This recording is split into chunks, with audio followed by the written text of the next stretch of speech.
sa isang salita mo lamang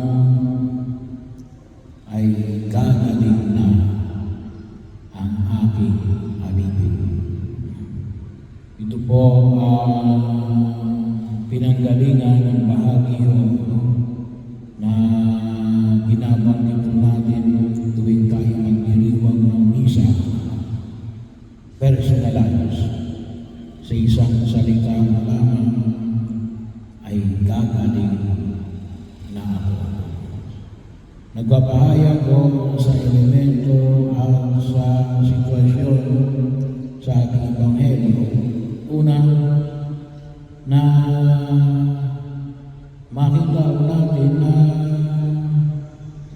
yung pananampalataya ay isang pananampalataya na kung saan ay nagbibigay ng inspirasyon sa bawat isa. Kahit na sa mga itinuturing natin, hindi natin kabahagi. Katulad po ito isang Romano. Isang Romano, hindi ito isang Hudyo. Kailangan mabalitaan niya na si Jesus ay nagpapagaling sa mga may sakit. At kinikilala niya ang kapangyarihan kay Jesus. Bahagi yun na kung sa kaya ano sabi niya, magsalita ka lang at gagaling na ang aking alipin. Yung ganung uri na pananalig na makita natin na pinuri ni Jesus mula sa isang Romano. Kaya ang sabi ni Jesus, ni kahit sa Israel, wala siyang nakita ganitong kalaking pananalig. Kaya bahagi yun na nawa tayo ay mapalalim din ng pananalig ng bawat isa. Nawa magbigay ng inspirasyon yung ating pananalig sa iba at nawa rin ay sabi nga ay tayo ay paantigin din ng pananalig ng iba sa ating Diyos. Pagkakataon na kung saan yung pananalig ng bawat isa ay nagpapalalim ng pananalig ng bawat isa. Sana po makita natin. Huwag natin isipin na dahil lamang may malalim na pananalig, matuto tayo na makita yung lalim ng pananalig ng iba. Nanawa makatulong sa atin upang lumalim din ang ating pananalig. Bahagi yun na kung saan ay maging pagkakataon na tayo ay palagin, lalo-lalo na sa ating paglalakbay sa daigdig na ito. Kaya mahalaga rin yung tinatawag natin na pilgrimage. Kapag tayo nag-pilgrimage, kasi pinipinig din natin, hindi lamang yung kakaibang lugar, ngunit yung pamamaraan ng pagkilos na makita natin na itinuturo din ng ibang mga tao na nandoon sa pinupuntahan. Maaaring ito ay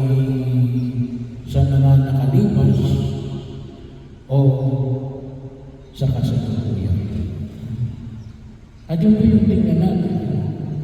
Sabi nga ay tayo ay humukot na lumalim ang aming pananampalataya mula sa pananampalataya ng iba nating mga kapatid na maaaring naging maaaring nasa iba rin mga lugar.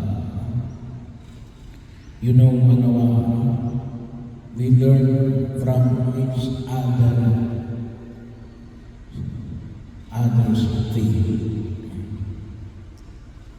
Pangalawa, pagkakataon ako sa akin, pinamanin ko sa atin na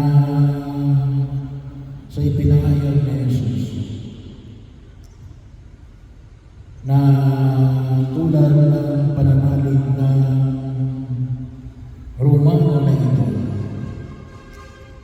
na tayo rin nawa ay makatugon sa kanyang panawagan.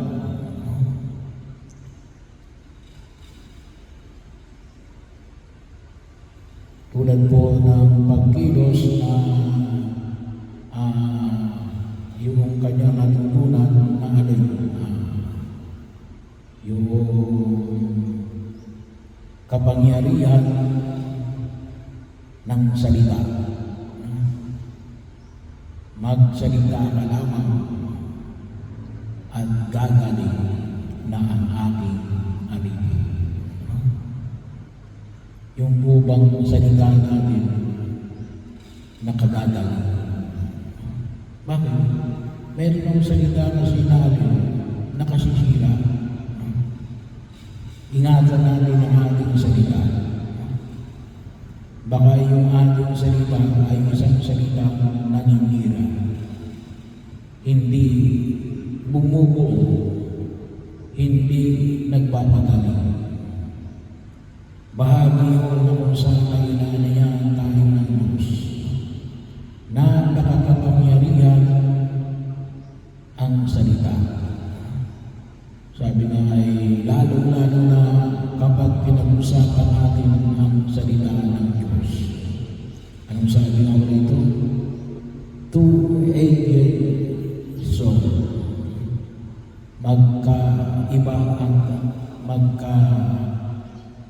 Iba ng galing yung palabas at paloob. At isa na makita natin, kahit na mismo yung ating salita, binubuo ba tayo ito? Kasi kung talaga yung salita natin ay bumubuo, hindi lang yung mga nakikinig sa atin ang binubuo nito. Kasama rin mo yung ating sarili. Kapag kayo naninira, hindi nyo lang sinisira yung ibang tao. Pati sira na ko yan eh. Sira na pala eh. Huwag mong pasok. Ano pang magagawa ng salita? It does not hold kung ang tao pinagsasabihan mo ng masama ay sira na. Sino ngayon masisirain mo? Kung sira na yung ibang tao, hindi mo sarili mo. Kaya mag-ingat tayo. Yung salita dapat natin yan ay nagpapagaling, nagbubuo, hindi nagwawasak, hindi naninira, hindi nagdudulot ng karamdaman, hindi nagwawasak. Kaya bahagi yun. Kaya pagkakataon na kung saan ay makita po natin pag-ingatan natin. Kaya yun po yung pagkakataon. Kaya kalimutan kapag po may mga nangumpisa sa pata, nakipagtisigisa. Well, bahagi yun sa ating kultura, siguro kahit ano saan ng kultura, na mas gusto natin pag-usapan iba. Pero sa ito, ay pagkatapos mong pag-usapan yung ibang tao, may maraming siguro kadahilan. Pero anong may dagdag sa'yo? Does it make you whole or does it destroy you? Binubuo ka ba noon o binabasa ka noon? Yung bang kausap mo, binubuo rin ba o binabasa ka rin ba? Kaya kapag napapagkwentuhan natin yung buhay ng ibang tao, sana may makuha tayo. May makuha tayong aral para mabuo tayo. Kasi baka mamaya salita tayo ng salita, hindi natin namamalayan. Nagwawasak tayo. Hindi lamang yung ibang tao, ngunit din sa lahat ng alin. Ang sarili natin, kasi bahagi yun eh. Dapat binubuo tayo. Kasi yun ang salita ng Diyos. Salita natin, nagpapagaling.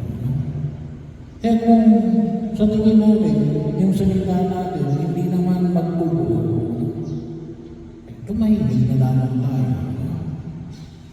Kasi sayang yung pagkakataon. Kasi gano'n lang, very powerful ang salita. Kaya yung sabi nung opisyal na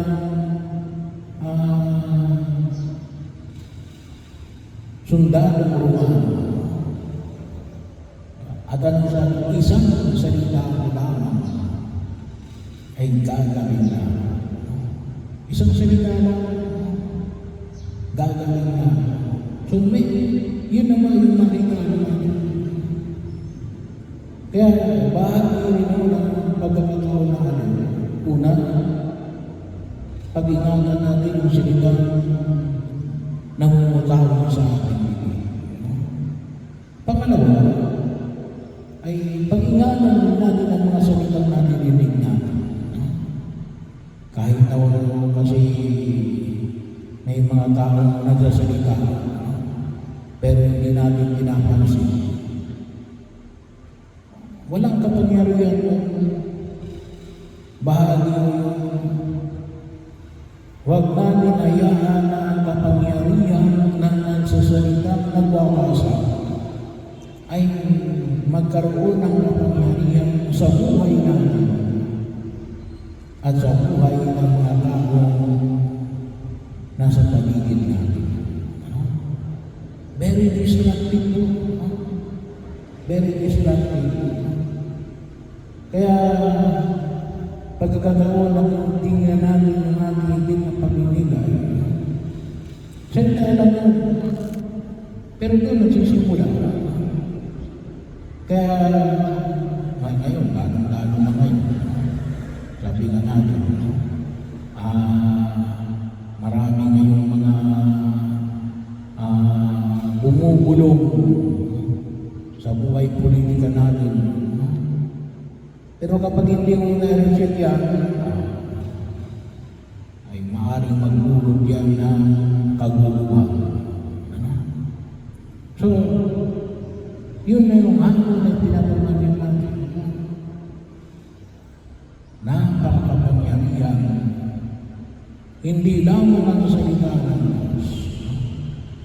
At namamagita natin na kahit na sa ating buhay, huwag natin bigyan ng kapangyarihan ang mga salitang nagwawasak.